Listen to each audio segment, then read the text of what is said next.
नमस्कार दोस्तों, मैं दीपक शर्मा अंग्रेज आपका स्वागत करता हूं द लीगल चैम्बर में। अब दोस्तों, आज की इस वीडियो के अंदर हम प्रतिकूल कब्जा कानून यानी कि एडवर्स पोजेशन लॉ से रिलेटेड एक बड़ी ही महत्वपूर्ण जजमेंट आप लोगों के लिए लेकर आए हैं। और आप ये भी कहें कि ये वो जजमेंट है जिस जजमेंट के अंदर आपको पूरे के पूरे एडवर्स पोजेशन के कंसेप्ट क्लियर हो जाएंगे।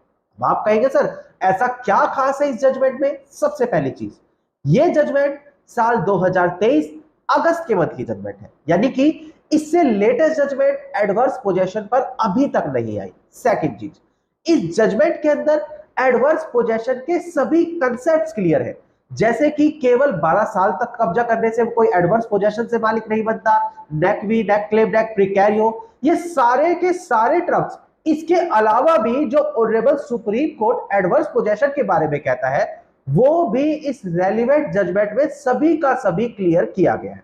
अब दोस्तों, अगर आप लोगों को हमारी तरफ से की गई ये रिसर्चेज अच्छी लगती है, आप लोगों को हमारी तरफ से किए गए ये एफर्ट्स अच्छे लगते हैं, तो मेरा आप लोगों से अनुरोध है वीडियो को आप लाइक जरूर करें और साथ ही साथ अपना वैल्यूएबल कमेंट सेक्शन में जरूर लिखें। तो चलिए दोस्तों, अब आज की इस वीडियो को हम ज्यादा लंबा ना करते हुए आज की इस वीडियो को स्टार्ट करते हैं।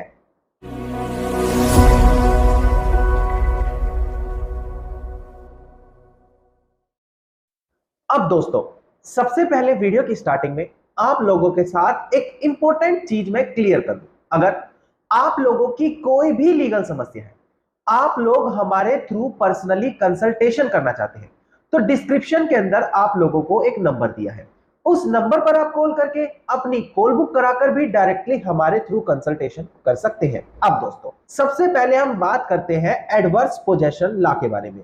ये कंसेप्ट क्लियर कर दूं कि किस प्रोविजन में डील होता है, देन हम अपनी जजमेंट के ऊपर आगे बढ़ेंगे। देखिए, एडवर्स पोजेशन लॉ यानी कि प्रतिकूल कब्जा कानून। अब अगर आप हमारे लिमिटेशन एक्ट साल 1963 सेक्शन 27 आर्टिकल 64, 65, 112 कुछ इन स्पेसिफिक प्रोविजंस पर ध्यान देंगे तो आपको एक लिमिटेशन टाइम दिखाई देगा।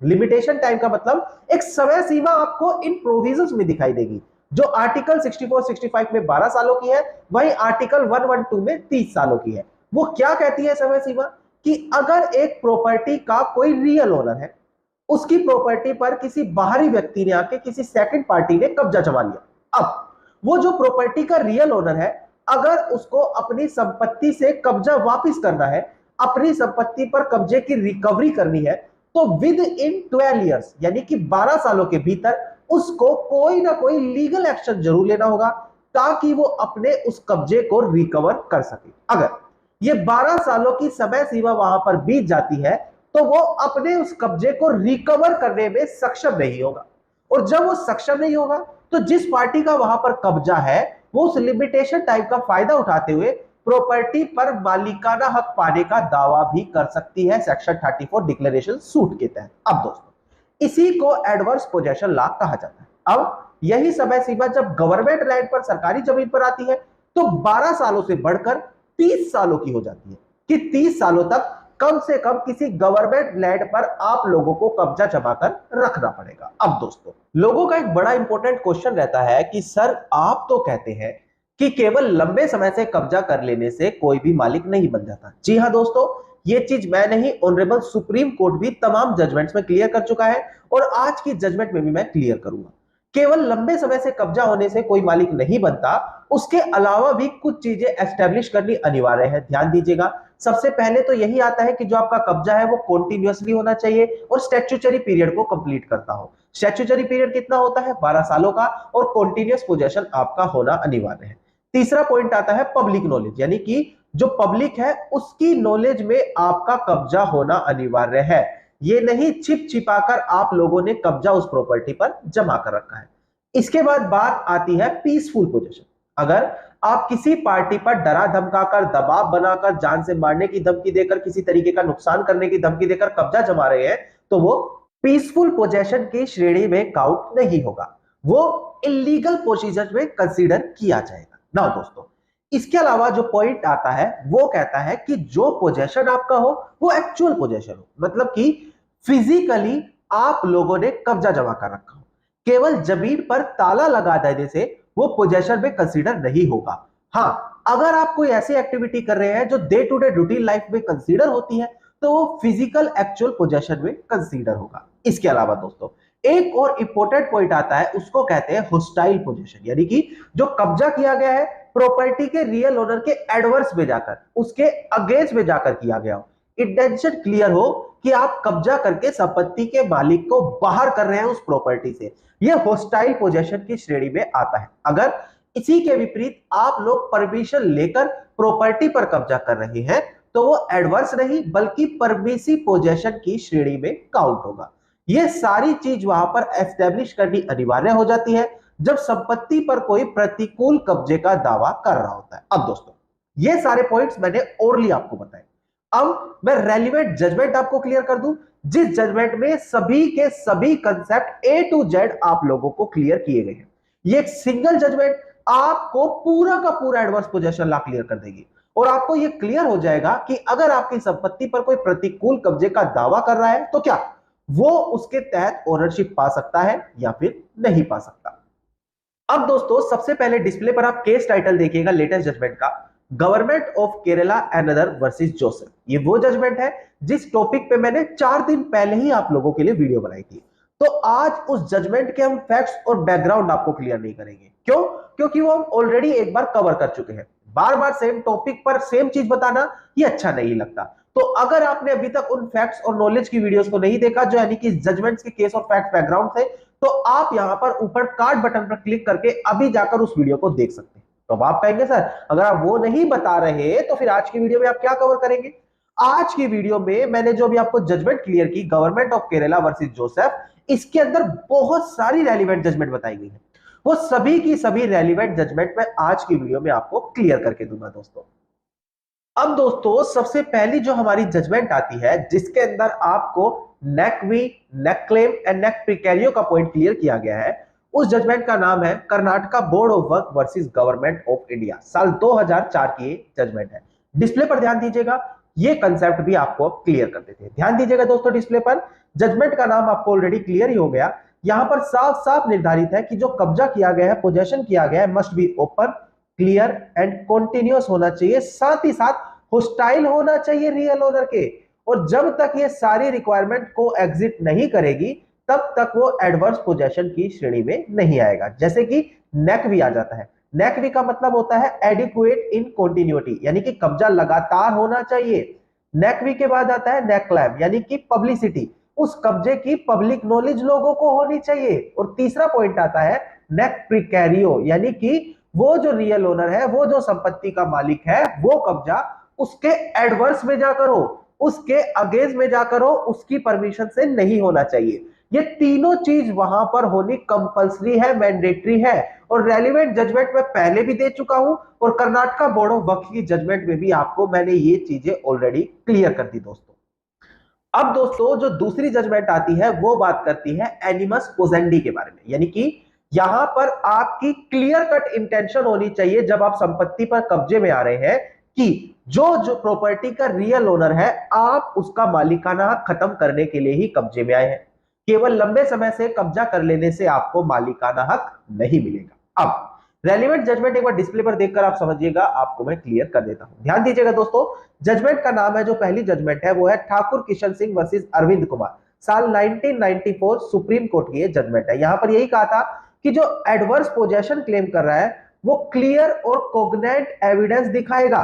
क्लियर एंड कोग्नेंट मतलब डॉक्यूमेंट्री एविडेंस जो स्ट्रॉन्ग प्रूफ करते हो उसका कब्जा, कि कितना पुराना कब्जा है, कितने समय से चल रहा है। केवल मौखिक गवाही ही दिलवा देना प्रतिकूल कब्जे में यहां पर एक्सेप्टेबल नहीं है। मौखिक गवाही भी जरूरी है, यानी कि ओरल एविडेंस लोगों के दिलवाने भी जरूरी है, उनकी स्टेटमेंट भी कंपलसरी है, पर उसके अलावा डॉक्यूमेंट्री एविडेंस भी दिखाने बहुत जरूरी होते हैं।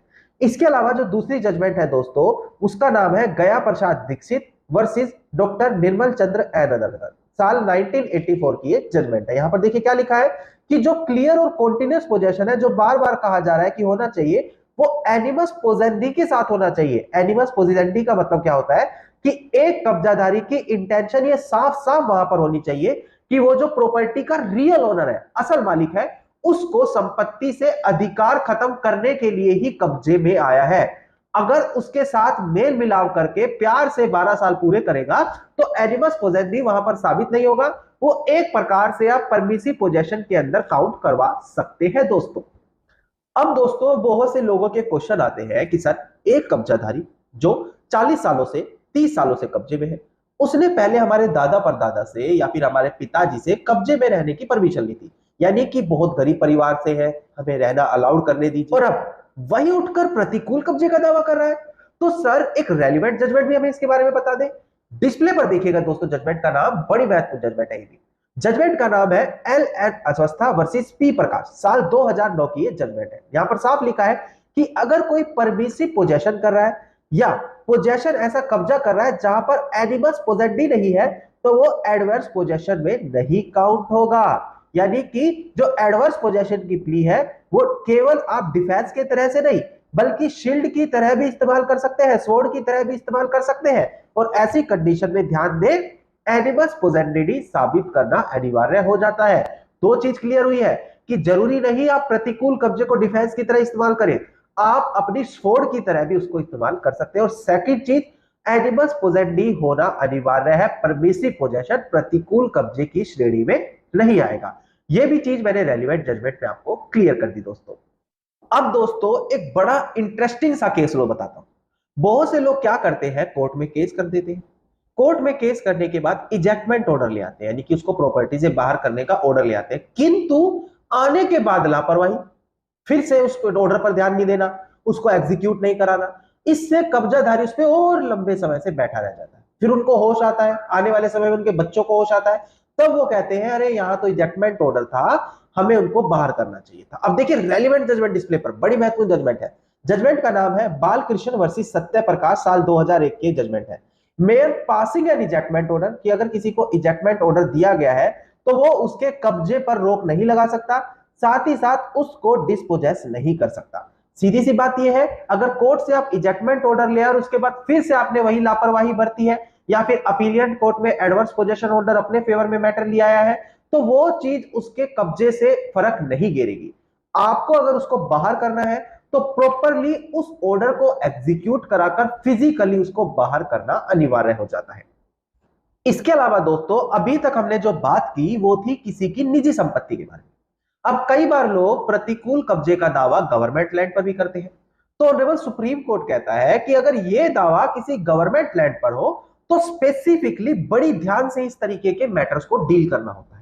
अब यह चीज मैं डिस्प्ले पर दिखाकर आपको क्लियर कर देता हूं ताकि कंसेप्ट पूरा का पूरा क्लियर हो। ध्यान दीजिएगा, जजमेंट का नाम है state of Rajasthan versus Harphool Singh, साल 2000 की जजमेंट है। इसमें यही कहा कि अगर किसी लैंड पर कोई प्रोसीडिंग चल रही है एडवर्स पोजेशन की और वो एक गवर्नमेंट लैंड है, तो कोर्ट की ये ड्यूटी बनती है वो ग्रेटर सीरियसनेस की तरह उस मैटर को डील करे, इफेक्टिवनेस, केयर और सर्कमस्टेंसेस को ध्यान देते हुए वहां पर उस मैटर को डिसाइड करे, क्योंकि अगर छोटी सी भी गलती होती है तो वो स्टेट के राइट टाइटल जो इमूवेबल प्रॉपर्टी से जुड़े उस स्टेट्स के अधिकार है उसका हनन कर सकती है। यानी कि दोस्तों जब एक व्यक्ति किसी गवर्नमेंट लैंड पर क्लेम करेगा तो कोर्ट ज्यादा सीरियसली तरीके से उस मैटर को देखेगी, और जब कभी बात आएगी किसी की निजी संपत्ति की, जो प्लीडिंग्स में लिखा है यानी कि जो आपने सूट फाइल किया है, केवल उतने तक ही कोर्ट ध्यान देगी और उतने तक ही आप लोगों को रिलीफ दिलाएगी, उससे एडिशनल में जाकर आप लोगों को रिलीफ नहीं मिलेगा। अब ये चीज क्या होती है, ये चीज भी मैं डिस्प्ले पर दिखाकर आपको क्लियर कर देता हूं। ध्यान दीजिएगा दोस्तों, डिस्प्ले पर जजमेंट का नाम है हमारा V Rajeshwari versus T V Sarwan Baba. यहां पर प्ली ऑफ एडवर्स पोजेशन जो है वो प्रॉपर पर्टिकुलर के साथ यहां पर डिस्कस की जाती है। यहां पर आगे देखिएगा, court is not to travel beyond, यानी कि कोर्ट को प्लीडिंग्स के अंदर जो जो रिलीफ मांगे गए हैं उससे बाहर निकलते हुए किसी भी प्रकार का रिलीफ देने की जरूरत नहीं है, और यह चीज वहां पर प्लीडिंग में साफ निर्धारित होनी चाहिए कि क्या क्या रिलीफ मांगा गया है। एग्जाम्पल के तौर पर अगर किसी ने रिलीफ में केवल और केवल पोजेशन के तहत ओनरशिप का रिलीफ मांगा है तो केवल उसको उतना ही दिया जाएगा, वो परपेचुअल इंजंक्शन की वहां पर मांग नहीं कर सकता। तो साफ लिखा है एडवर्स पोजेशन का क्लेम है तो जितना सूट में प्लीडिंग्स में मेंशन हो केवल उतना ही रिलीफ दिया जाए। इसीलिए कहा जाता है कि जब कभी भी किसी केस को ड्राफ्ट कराए तो एक्सपीरियंस एंड नॉलेजेबल एडवोकेट के थ्रू ही कराएं दोस्तों। इसके अलावा दोस्तों आज की लास्ट वीडियो भी आप डिस्प्ले पर देखकर समझिएगा। जजमेंट का नाम है state of Haryana versus Mukesh Kumar, साल 2011 की ये जजमेंट है। इसके अलावा भी एक बड़ी महत्वपूर्ण जजमेंट थी विद्या देवी versus state of Himachal Pradesh, जिसका रेफरेंस इस जजमेंट में नहीं दिया था। तो यहां पर यही कहा था कि जो स्टेट है यानी कि गवर्नमेंट है वो एडवर्स पोजेशन का फायदा अपने सिटीजन्स के खिलाफ नहीं ले सकती, क्योंकि वो एक वेलफेयर स्टेट है, अपने सिटीजन्स के वेलफेयर के लिए बनी है। और वही अगर प्रतिकूल कब्जे का दावा अपने सिटीजन्स के खिलाफ करेगी तो ये चीज एक्सेप्टेबल नहीं होगी। यानी कि अगर किसी गवर्नमेंट ने आपकी लैंड पर कब्जा कर लिया है और काफी समय तक आपको पता ही नहीं लगा ये आपकी लैंड है, तो आज भी आप उसे जाकर क्लेम कर सकते हैं। गवर्नमेंट वहां पर एडवर्स पोजीशन क्लेम नहीं कर पाएगी। ये सारी की सारी relevant judgement honourable Supreme Court की अगस्त के महीने में आई है, गवर्नमेंट ऑफ केरला और जोसफ उसमें ऑलरेडी क्लियर कर दी गई है। तो इससे आपको पूरा कंसेप्ट आपका एडवर्स पोजेशन का रेलिवेंट जजमेंट के साथ क्लियर हो गया कि केवल लंबे समय से कब्जा करने से कुछ नहीं होगा, क्या क्या पॉइंट एसेंशियल है, और सभी चीजें मैंने आज आपको क्लियर करके दे दी है दोस्तों। धन्यवाद दोस्तों। उम्मीद करता हूं वीडियो के अंदर मिली जानकारी आप सभी लोगों के लिए बेहद ज्यादा लाभदायक साबित होगी। वीडियो के अंदर अगर मिली जानकारी आप सभी लोगों को अच्छी लगी तो वीडियो को आप लाइक, शेयर और कमेंट जरूर कीजिएगा। और एक बड़ी महत्वपूर्ण जानकारी, कल हम अपने इस चैनल पर वीडियो नहीं लाएंगे, अभी मेरी थोड़ी सी तबीयत ठीक नहीं है, तो एक दिन का मैं आप लोगों से रेस्ट चाहता हूं और साथ ही साथ माफी भी चाहता हूं। और मैं चाहता हूं कि आप लोगों का इसी प्रकार से मुझे भरपूर प्यार और सपोर्ट मिलता रहे। अगर आप लोगों को हमारी वीडियो अच्छी लगती है तो वीडियो को आप लाइक, शेयर और कमेंट जरूर कीजिएगा। इसके अलावा अगर आप मुझसे पर्सनली डिस्कशन करना चाहते हैं तो डिस्क्रिप्शन में आप लोगों को एक नंबर दिया है, उस नंबर पर आप कॉल करके अपनी कॉल बुक कराकर डायरेक्टली हमारे थ्रू कंसल्टेशन कर सकते। तो चलिए दोस्तों, अब आने वाले दिन के बाद आपसे फिर से किसी नए टॉपिक पर यहां पर चर्चा करेंगे।